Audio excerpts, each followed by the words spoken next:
Welcome to another episode of the JCMoseleyFC Podcast, where we are obsessed with football. This is episode 2 of season 2. We are excited to be in a new football season and a new season of the podcast. I'm here today, as always, with my good friend Christian. Welcome, Christian. Yeah, thank you, Elliot. And To be here. today we're going to focus a lot on the new Champions League format. So as we're recording this, we've had a couple of match days already of the Champions League group stage so far, although I don't know if we can really call it the group stage with how it's formatted. We'll talk more about that later, of course. And kind of look ahead to the other matches that are coming up next week. And just kind of share our thoughts about that. But first of all, I wanted to just check and see kind of what you're thinking about the season so far. What's your assessment of how things have gone and how it's playing out so far? Yeah, obviously we're gonna start talking about the Premier League with Chelsea. Interesting, I kind of say transfers that have been done with João Felix that joined the team. Sancho, I think that was a really good signing. Raheem Sterling went to Arsenal. Just some interesting, transfers. But I feel like because of the new transfers, because they waited until the end of the transfer market to really do good transfers, honestly.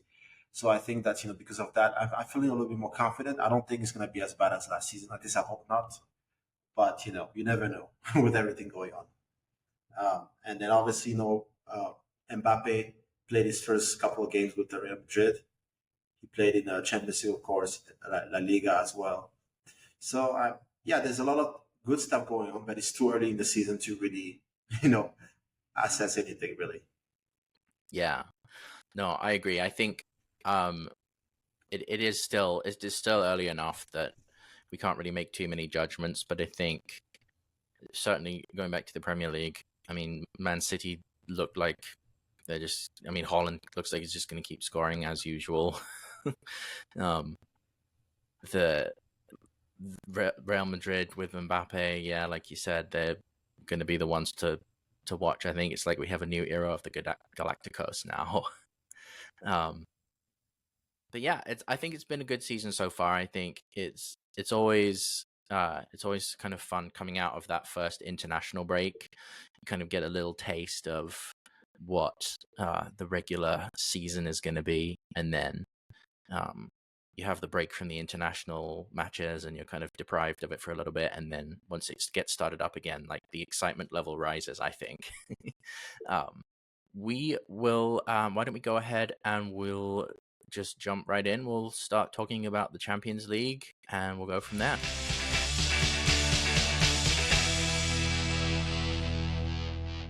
So, a new season brings new Champions League. It is, of course, the most prestigious competition in Europe. We've had some changes though this season. It's a slightly different format. Well, it's not slightly different. It's totally different in the initial stages. I don't know. Do you want to start by kind of talking about some of those changes and kind of what we think about how that's going to impact the competition? Yeah, so this is a totally different kind of format. Just to remind you guys, before we had 8 groups. Each group had 4 teams, and the top 2 teams went to the round of 16. It was pretty simple, right? The most points go to the round of 16. But now it's completely different. First of all, there are 36 teams in total. So you have 4 more teams that were added. And then everybody is in technically the same group, because you are in one table, just like a league table, And then, so you have 36 teams, but obviously you don't play each team. It's not like in the regular championship games where you play one away, one because that would be too many games. So what they did is that each team plays a total of 8 group games, and then you just play a different team every time. Essentially, you play 8 different games at different teams. So that means that you don't have a home and away leg like before. And then obviously the teams with the most points overall after every team has played 8 games, the team with the most points. So the top 8 go automatically to the round of 16, and after that you have 16 teams that will play each other, and then the winners of those legs go join the teams in the round of 16. So there'll be 8 teams. 16 teams in total in the round of 16, of course. That's why it's called round of 16. So essentially, you have to be in the top 24 teams to be able to advance. And if you are below that, so there's about 12 teams, then you're out of the championship. So it's kind of complicated, but everything goes back to how we like it.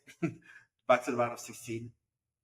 As soon as the round of 16 goes, then it's back to how it used to be. Home and away, a winner goes to the progresses until the final. So I hope I was clear about that, but it's kind of complicated. But yeah, we get used to it. No, that was a good explanation. I think you summed it up pretty well. And one of the things that UEFA will say about the format, and I know that because I've read it in their media communication that's come out about the new format, is that they'll tell you that every match matters essentially, and that right up until the final game things could change, which I think is probably true, but at the same time I think there's just something about the groups, the group of 4 format and teams playing each other twice, home and away. It just feels like it's a little bit more exciting and a little bit more, I don't know. I suppose it's just maybe it's partly because it's something different and we're just not used to it. But my initial thought about this new format is that it's going to make for less interesting, less exciting games, because teams would rather park the bus and play for a point than go for the win, because they might have a better chance of being in that top 24 if they draw all 8 games versus if they try and go out to win. I don't know. I mean, again, looking at a couple of the games that we have had in the last couple of days, we had 2 0-0 draws in the games today: Man City, Inter, and Bologna against Shakhtar. It's always a shock when the Manchester City doesn't win. So right. Shocking. Yeah. I mean, in fairness, we have had some high-scoring games as well. Bayern Munich won 9-2 yesterday, which is kind of ridiculous. Yeah. I mean, Vincent Kompany, let's just give credit to Vincent Kompany. Like, I didn't know why they would hire him, because he's not really experienced, and Burnley was, no offense to Burnley fans, but they were terrible last season in the Premier League, and then just hired him. I mean, and he's doing an amazing job. I think they won all the games so far. Correct me if I'm wrong. They've been doing well. They've been scoring goals. He's hit the ground running so far. We'll have to kind of see if he can keep it up. So yeah, I think it's still, match day 1. Of course, it'll take some time, I think, to get used to the new format a little bit. We did have some other good games yesterday. I think always the first game week teams do tend to go for it a little bit more because there's not as much jeopardy. But I worry that kind of getting to the later stages of this group format, we will see less exciting games, I suppose, and more like negative type, very much park the bus kind of football. I don't know. Maybe I'm being overly negative about it. But what do you think? I think that there's always pros and cons in both situations, right?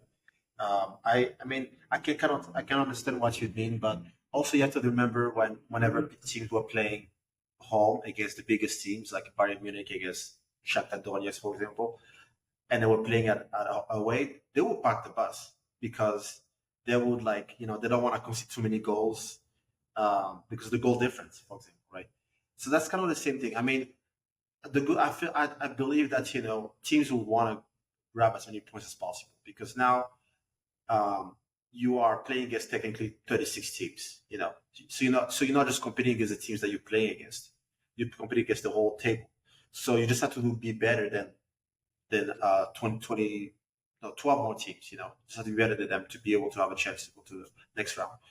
Obviously, top eight is the thing, but I think the big teams, they're gonna look at the goal difference. So they're gonna be more goals when you think about it, because they're gonna be like, okay, we can't just like score, win a boring 1-0 or 3-2, whatever. We need to score like 5-0, because the higher the goal difference is, like the higher you'll be on the table.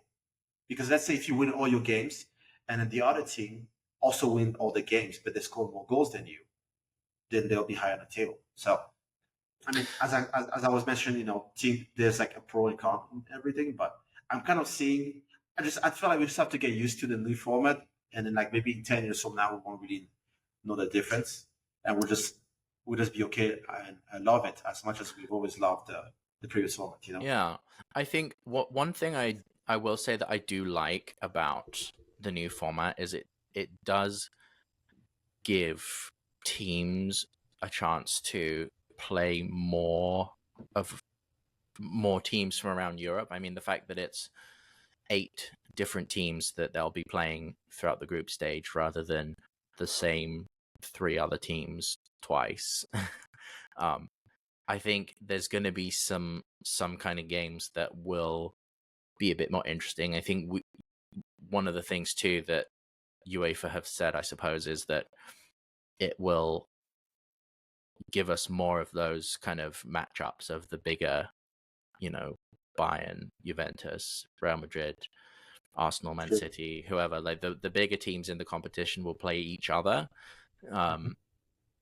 in the group stage, which doesn't tend to happen a lot. Yeah, I think what's good is it does give some clubs from other countries that maybe wouldn't normally be in the competition, it gives them a chance to compete in the Champions League. It opens up the possibility for just more teams to compete at that level, which I think is a good thing.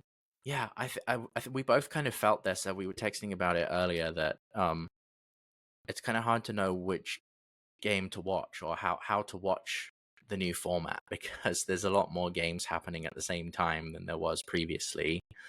I don't know. What do you make of that? Um, I think, I mean, let's just be honest. The only reason they did all of that is for money. Let's just start with that. Because, I don't know if you remember the story of this is that they had the Super League that was kind of breaking away. And then, so they had to find a solution because people were like, the Champions League can make a lot more money, but you guys are not maximizing how much money clubs can make. So they were like, okay, well, we're going to give you guys more games. And then, make it more interesting because the bigger teams are going to be playing against each other during the group stage way early on in the group stage. And, so that's how they figure this out. So I think that, I mean, as I was telling you, everything has its pros and cons, the good, I really like the last format because it was very simple. There was no confusion. You just have to be, 4 teams you're competing against. You have to be better than 3 other teams. Not 4 teams. You play 3 teams you're competing against, and you have to be better than 3 teams to be able to go through, right? Essentially. So, but now it's like it doesn't really matter. I mean, it matters what you do in your games, but you also have to be considering the other team. So you see, it's kind of complicated, but I mean, it's good to see more games. Honestly, as you were saying, bigger teams playing each other. Like we had a Liverpool and I think it was AC Milan, right? Yeah, Liverpool, AC Milan playing. We had some other interesting games that were going on.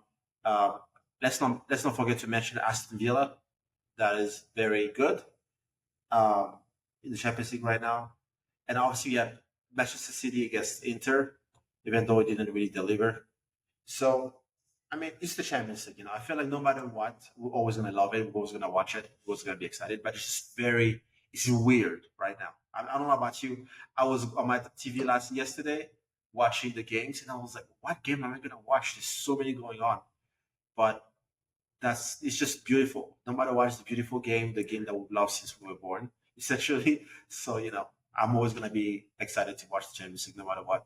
Yeah, I think that's true. I think the history of the competition and just how prestigious it is, how huge of a competition it is, not just in terms of people that follow it in Europe, but all around the world. I mean, we live in the US, and it's very well covered. Like, the coverage on TV here is very good, and I think the fact that everybody just knows the Champions League is the top of Europe's club competitions.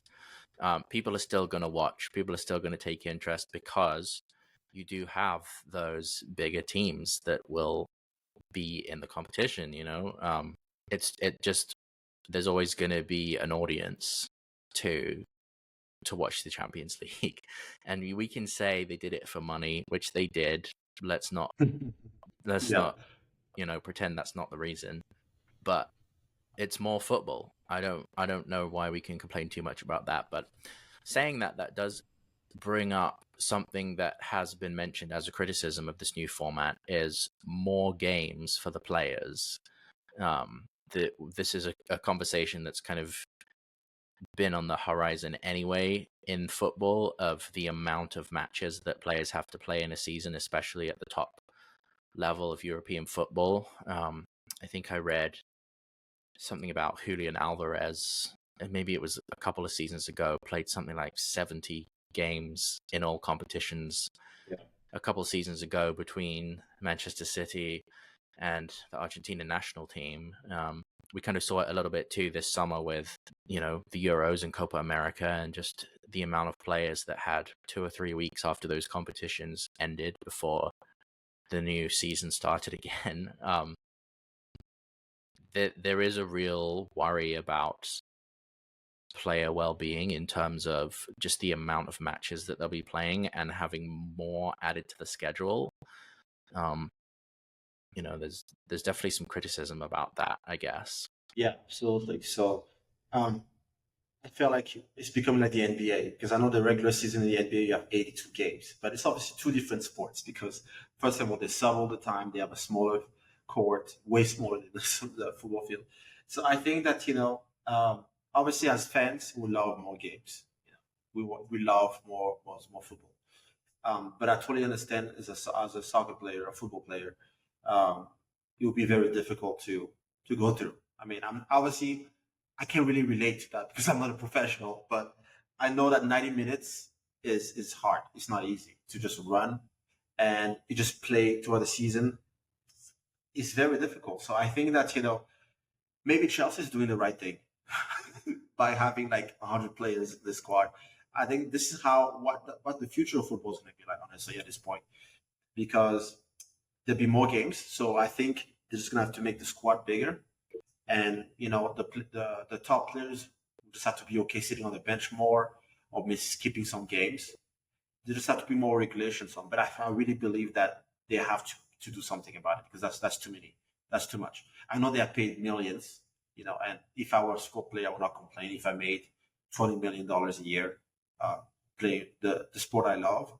I will not complain about it, but still, I would love to have some regulations, because, those guys, I think we forget that humans, humans need to rest, to recover. And, we both play sports, so we know that you have to recover. Recovery is very important.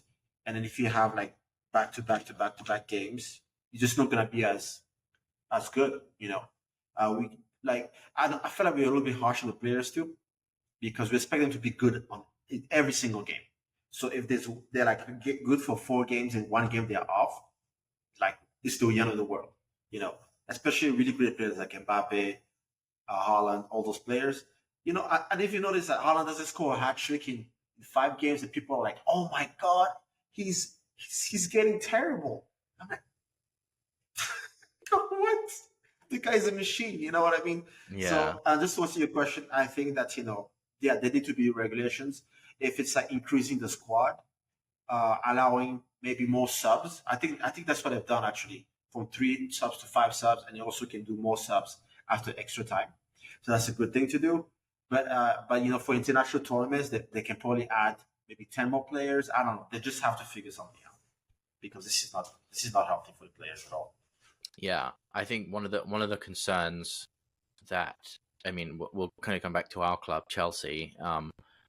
The amount of injuries that we've had over the last couple of seasons, when you compare, I mean, part of that I think is internal club issues, but we have seen across the board too, not just Chelsea, other clubs as well, having key players out long term for injuries. I mean, Kevin De Bruyne was out for a lot of last season for Man City. Obviously, Reece James, I don't know when we're going to see that guy again, to be honest. But so promising, and then just again off the top of my head, I mean, I'm thinking Real Madrid had one of their defenders out long term, and they had Courtois out long term as well last season. And I'm not saying these are injuries caused by the number of games, but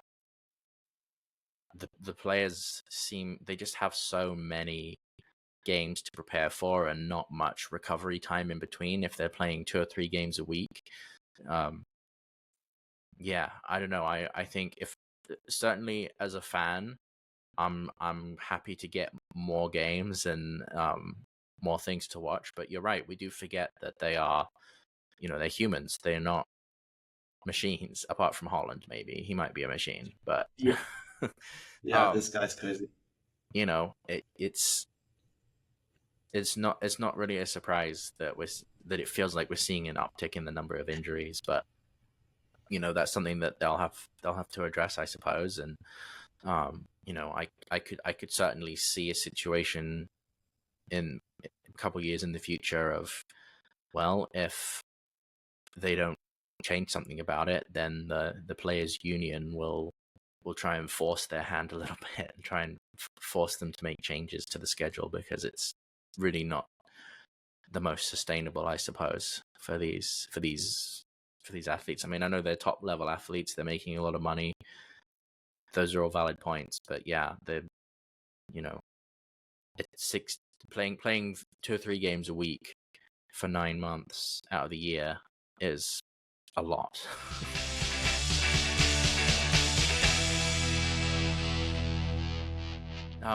Should we take a quick look back at the games that have already happened then, over the last couple of days? So yesterday, we kind of mentioned a couple of them already. Bayern Munich winning 9-2, which was a little bit of a mismatch, really, in terms of... Yeah, I don't know if you watched the game. I didn't. So yeah, I mean, there were like so many games on CBS. We're doing free advertisements for CBS, I guess. It's like they have the Golasso show, and then there was like showing like each game was like 5 minutes for each game, and then we're just looping through them. So I was watching them, and then it was just, I mean, it was good. I mean, I'm just happy for Vincent Company. I like when young managers, just like come out and like prove themselves. I love it. So I'm happy for Vincent. Obviously, I'm a huge fan of Harry Kane, man. Hopefully, he's gonna win his first trophy finally. Machine, I think he scored 3 or 4 goals. Like, this guy deserves a trophy. I mean, he's won like so many individual awards. He's an amazing player, and I think that it'd be a shame if he doesn't win. Imagine if he doesn't win anything, except in 2026, England was the World Cup. Imagine how that will be. If that happens, I'm not complaining. But here, as I was saying, yeah, we had really good games. AC Milan, Liverpool, and Real Madrid, of course. Mbappe scored in the Champions League. Mm-hmm. And then I think his name is Andres Santos. I'm sure. Do you remember the kid that joined Real Madrid? Oh, yeah, Endrick, yeah, this guy, he scored a goal like the last minute. They were like Vinicius and Mbappe were wide open and chose to score. And he's like 18 years old. Like, yeah, he has a future. I did see. Yeah. I wasn't able to. Unfortunately, I haven't been able to watch any of the games so far this week. But I did see the highlights of the Real Madrid one, and the guy scored from about 30 yards out when there was other players to pass to, and he just goes, "Nope, I'm just gonna shoot, and I'm just gonna score myself." Yeah. Yeah, Real Madrid. I mean, staying on Real Madrid, I think we both kind of feel like they're going to be the favorites to win the competition again. Would you say? I mean, it's Real Madrid. They're always, I think, like even when they're not at the best, they find a way to win, and they've done this time and time again. I mean, we've witnessed so many miracles. 2022 against Manchester City, the semifinal. Like, I've just never seen this before. Like, this is just crazy. And in 2024 again, they did the same to Manchester City, and they just found a way to just be better than everybody else and win it. So I love Real Madrid. It's a great club. I have no hate on them, but it's just annoying to see them win all the time. Yeah, Every time it's annoying. And I think they've, with the players that they've added to in the summer, it's hard to see anybody else winning the competition, really. Hope I'm wrong. Hope somebody else, as long as it's not Man City or Arsenal, because I don't know how I would deal with. I mean, we can't have Arsenal. I mean, I know I'm biased. Sorry to any Arsenal fans, but we can't have Arsenal winning the Champions League. That's not. No, we can't. If they win the Champions League, it's now you're over for us. They will never let that go. If that happens, the game's gone fully. Yeah, they're gonna be. Oh, we won the Champions League. We're part of the club. I'm like, yeah, it would have been done. Yeah, and Manchester City. I mean, I'd rather see Manchester City win or Arsenal, but we like our two Champions League. City can stay with the one Champions League. Yeah. So yeah. Anyway, let's not. I'm gonna try not to fall down the Chelsea fan stereotype rabbit hole of two Champions Leagues. We won the Champions League twice. I mean, we have, but whatever. I mean, we're not. One more thing before we move on. I saw online there was a guy. I mean, it felt like we do that every year, right? Some Arsenal fan, they're like, "Ha, we're the Champions League. Chelsea's not." Blah blah blah. And the guy that just put a poster of like all the Champions League winners, and the guy said, "If your club is done in there on that list, just be happy to get a participation trophy every year." Okay. Until then, just be happy with that. Okay. All right, we can move on now. Well, I think in the interest of fairness and of balance, if I'm being honest, I mean, looking at where Arsenal are now compared to where we are right now, Arsenal, I think, are in a lot more of a stable position. They don't have as much chaos around their club. And they certainly have a good, strong squad. I think they'll be up there again this season, but anyway, I'm just trying to bring some balance and some fairness. We have to mention that also that Manchester City they have issues right now, administrative issues, 115 breaches, and then apparently they have like not even lying, they have like 50 lawyers working on that. I saw like something on a video of like the president of Manchester City, and then lawyers, like 40 of them or 50 of them, walking behind them to go in the courthouse. So, I mean, they have the money to afford that, so I'm not going to complain. But, I just think that if they breached some stuff, they cheated, they need to be punished and sent to championship. And we'll see how I'm scoring 100 goals in the championship if he wants to. And then maybe Arsenal or Liverpool, or if there's a miracle, maybe us, Chelsea, will win the Premier League. But, yeah. I'm sorry to all Manchester City fans watching this or listening to this, but we are competitors here, and it'd be nice for you guys to be in the championship or maybe the third division or something. Nice. I think the just last thing on that is that that trial did just start this week, so I think it's going to be ongoing for a while.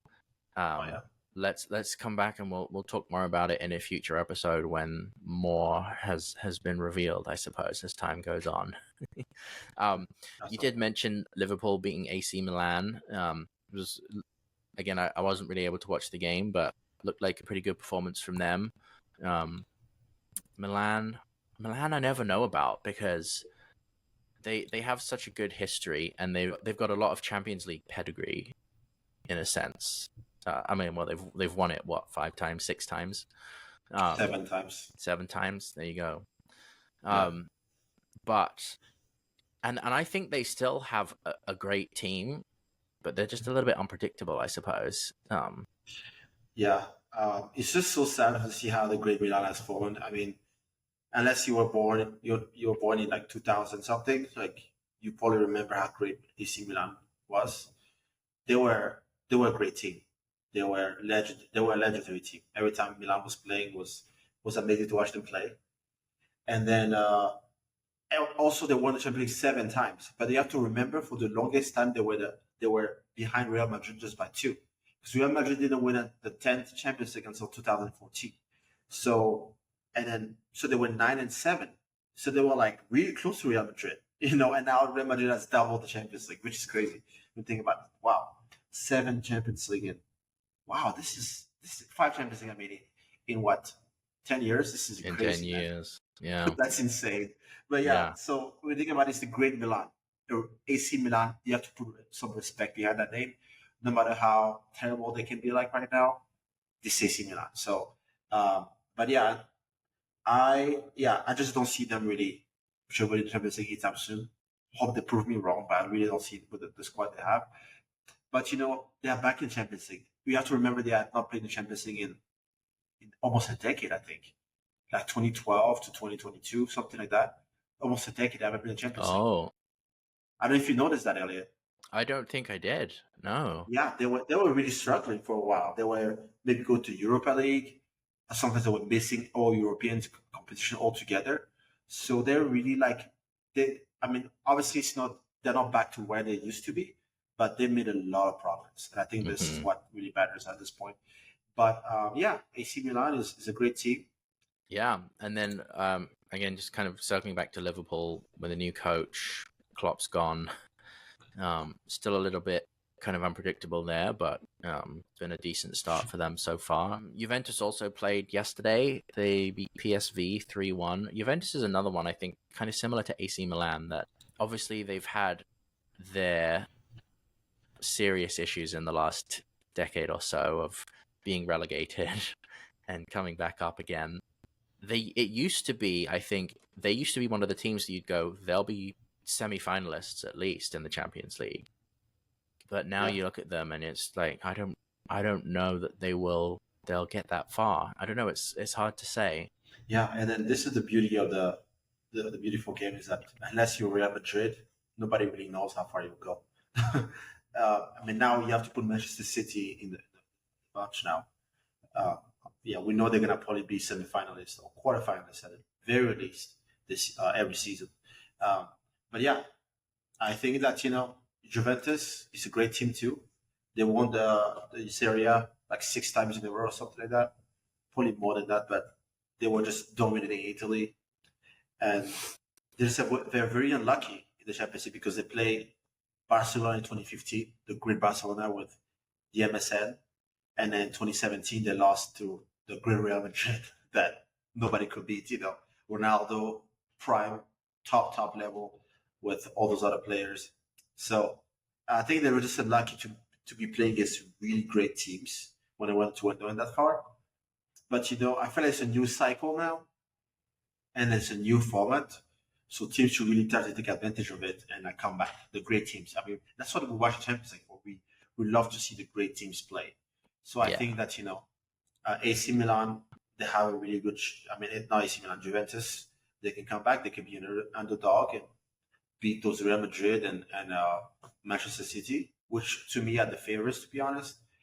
But Liverpool, of course, is Liverpool. I'm really so shocked that Klopp is not coaching that team anymore. To be honest, it's just so weird because he's been there for so long. But the new coach is doing a great job. I think that he's able to really keep them play together, even though he's just got there. It's like he's been coaching that team for years. So I think that Liverpool is a team to watch too, and then obviously Bayern Munich. They're always one of the favorites in every season. Bayern Munich. Vincent Company is doing an amazing job. Harry Kane is on fire. So this is a team to watch too, definitely. But honestly, and obviously for me, the favorites are City, Liverpool, Real Madrid, And if I have to add one more, I'll go PSG. Even though I don't think they're gonna win, but it's PSG. They have the team to win the Champions League. But those are my four. What about you, Yeah. Elliot? Well, I think, as we said, Real Madrid are always going to be up there as favorites to win, aren't they? I think they just have. We've said enough about them already. They've got such a strong squad. I do think that Bayern Munich will be strong contenders as well this season, and I think they'll certainly be up there. I think Man City as well have to be in the conversation just with the strength of that squad.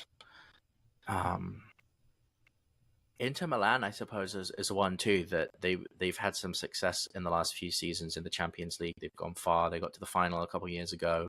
I mean, I think they could be up there in terms of looking at the Italian teams that maybe have the best chance of going the furthest. I think I would pick Inter Milan to be the ones that would probably go the furthest out of the Italian teams and potentially be a dark horse for getting to a final again. I will admit I'm not following Serie A as closely as I have before, so that might be a very way off base prediction, but that's just kind of my opinion, I guess. As I from what I've seen of them over the last couple of years, I think they could be up there as well in the conversation. I think it's hard to see past Real Madrid though winning the competition, to be honest. We'll kind of just have to see how it pans out, I suppose. One other thing that I think you mentioned briefly earlier, but Aston Villa, another English team that are in the Champions League for the first time in about 40 years, I think, playing at this competition. They won their game yesterday, which is quite remarkable, really, considering a lot of those players had never played in the Champions League before. Yeah, but Unai Emery, I think too, he's a coach that we've seen that has a lot of European experience, a lot of European success. If he's certainly the right person for the job of managing a team in its first time in the competition in such a long time. The funny thing is that if Aston Villa wins the Champions League before Arsenal, again, because Aston Villa actually is a Champions League holder, they won it once. So imagine they go ahead and win it this year before Arsenal. And plus, remember, Arsenal fired Unai Emery. So that would be crazy. I'll just never let that go. Yeah, it would. I don't know. I'd love to see a team like Aston Villa, or looking at some of the other teams in the tournament. We've got Girona from Spain. It's their first time in the tournament, I believe. We've got Bologna from Italy as well, playing in their first competition. At least for both of those teams, their first one in a while. It might not be their first one ever, but either way, those are the kind of stories that you like to see as well. Is you like to see those teams do well and get through to the round of 16 and have a chance to play those knockout games. I mean, that's kind of what it's all about, really. I guess we didn't really talk too much about today's games, but really, I mean, Dortmund won their game today. Celtic won. PSG won. And then Sparta Praha beat Salzburg, which I think is a little bit of a surprise. But yeah, I don't really follow either of those teams closely enough to really know if that's true or not. So the Xabi Alonso's team do play yet? They play tomorrow. So they're looking ahead to the games tomorrow, which by the time this episode comes out, these games will have already been played, and you listeners will know what the scores are in all those games. Oh wow! We forgot to tell our listeners that they have games on Thursdays now. It's so weird. I mean, I love it. I mean, I'm not gonna complain. Honestly, I love 3 days in a row for the Champions League. I mean, that's amazing. I'm looking forward to those games tomorrow. That's good. Yeah, I'm not complaining. It's going to be a little bit of an adjustment because obviously Thursdays have typically been Europa League, Conference League games. I Yeah. think too, with the new formats affecting both of those competitions as well, the Europa League and the Europa Conference League. Those competitions, I think, will have games on other days of the week. Yeah, they don't care as much about the Europa League, the Conference League, because all the games are Wednesdays. So there will be like 9 games every time. Oh wow, which is insane. That's crazy. Yeah, I'm just. Oh my gosh, there'll be one day where they will have 1, 2, 3, 4, 5, 6, 18 games in one day. Yeah, match day 2 on October 2nd. So we're gonna be spoiled. Okay, I don't care. I love this. I love football, and more games, I'm happy. More games make me happy. But yeah, there'll be a few games on Tuesdays apparently, Europa League, and Wednesdays. But apparently the Europa League is gonna lose their Thursday spot. So no more Thursday spots for the Europa League, guys. If you're a huge Europa League fan. But as Chelsea fans, we have to be Conference League fans. There'll be some games on Wednesdays for Conference League, but most of the games will be played on Thursdays. Okay. Yeah. There'll be like a game or two on Wednesdays, but Thursdays will be our days. So Elliot, starting when? Starting Thursday, October 3rd, which is 2 weeks from now, roughly, will be the biggest Conference League set that will ever been. So I'm excited. Conference League, let's go. Yes. It's not really a competition I paid too much attention to before, but now that our team is playing in it, I'm the biggest fan of that competition in the world. Yeah.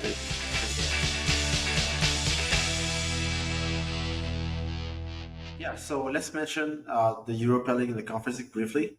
So it's kind of the same format that we have, but apparently there are only 32 teams in both competitions. So the Europa League, they also play different teams every time. So we have obviously Tottenham in the Europa League, and United. It was supposed to be our spot, but they stole it from us against Manchester City. I felt like Manchester City did that on purpose. I don't know. But yes, did you see that online where people were saying that the reason why they kept Ten Hag, like City did on purpose to lose the FA Cup so they could keep Ten Hag? I mean, as an African, right? I always have to support my fellow Africans that play any European teams, right? Like Onana, I wish him the best. I want him to be successful, as long as it doesn't affect Chelsea. But I just think that it's funny how people are saying that because now they lost 3-0 to Liverpool 2 weeks ago. So people are like, yeah, United is back kind of thing. But I don't know, man. I feel like they're never gonna get rid of Ten Hag. I think they like him too much, to be honest.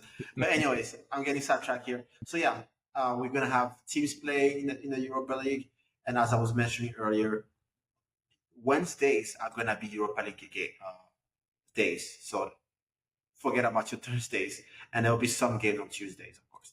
And the Conference League, our dear Conference League. Okay, before I go to the Conference League, do you want to say anything about the Europa League?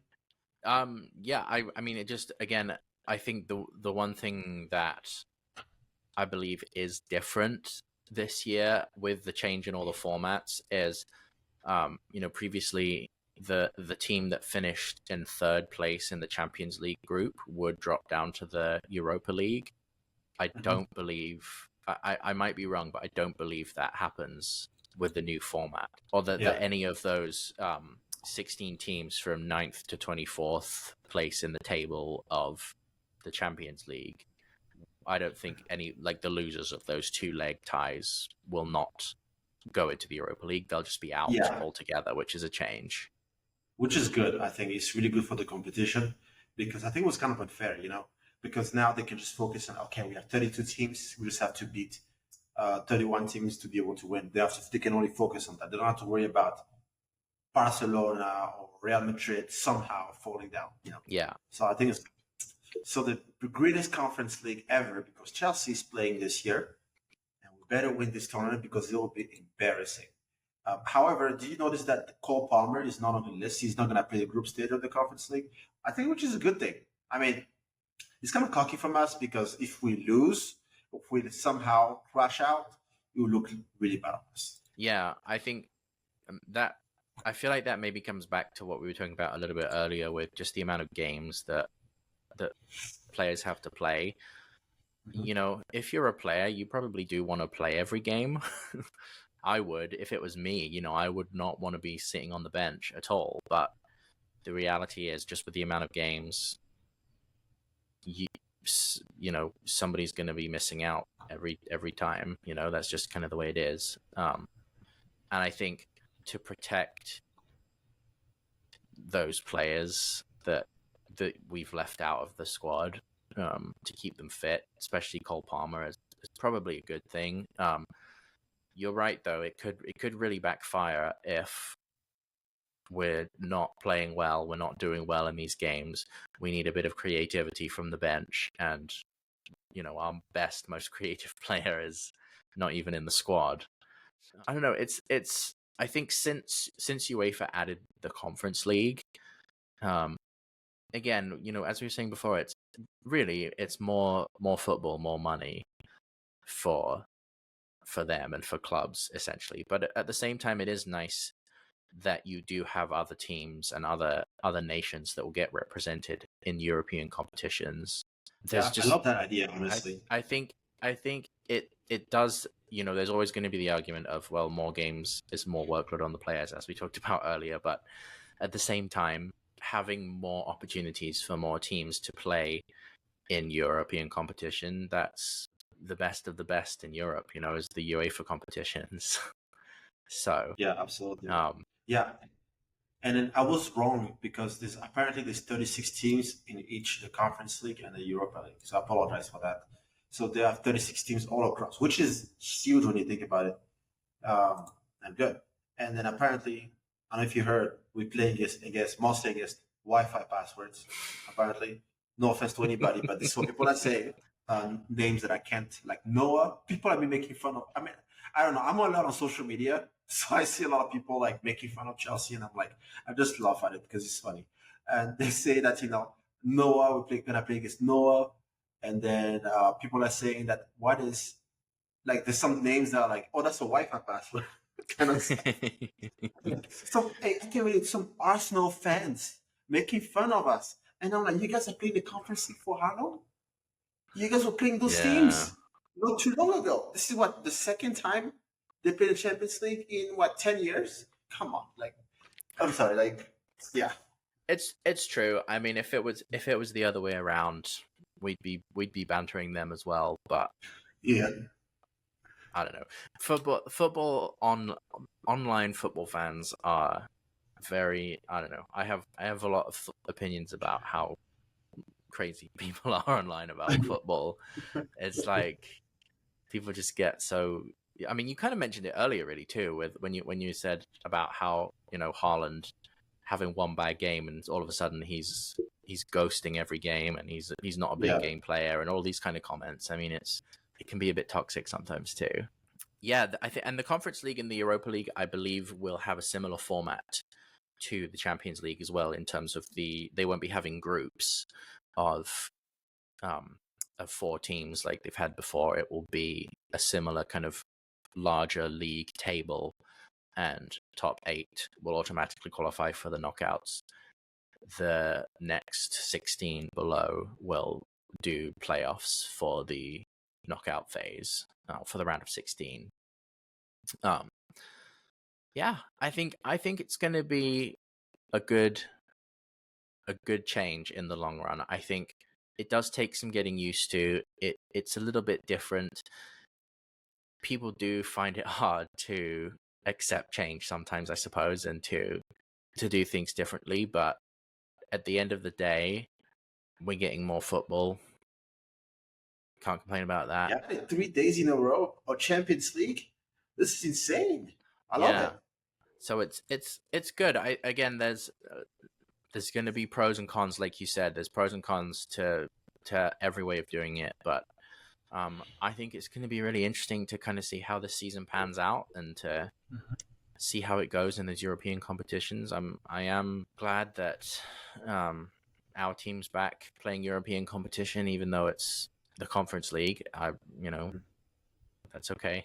It's still You European look at competition. you have to look at the positive of every bad situation. Look at Yeah, it. If we win the Europa Conference League, which if we don't win, it's going to be really embarrassing. No offense to the other teams, but we are the overwhelming favorites. If we win the Conference League, we're going to be the first team ever to win all three UEFA competitions: yeah, Champions League, Europa League, and Conference League. So I think that if we do win the Conference League this season, I think it'd be a really good consolation prize. Kind of like, okay, sure, we're like in the Conference League, but we still won it, and we have three UEFA top positions now. And this is even going to be a bigger flex against the rival fans. yeah. I'm not going to mention them.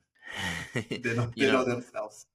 I think after the last couple seasons, I'm not getting my hopes up too much, but I do hope you're right. There we go. Well, I guess we'll leave it there for today. Thank you everybody for listening. Thanks for joining us. As always, we'd love to hear your thoughts. If you have any comments or anything, feel free to leave those in the comment section. Subscribe to us on YouTube. Follow us on Spotify. Follow us on social media. We'd love to interact with the listeners. And yeah, thanks for joining us. Thanks for joining us, guys, and see you until next time. We will see you next time.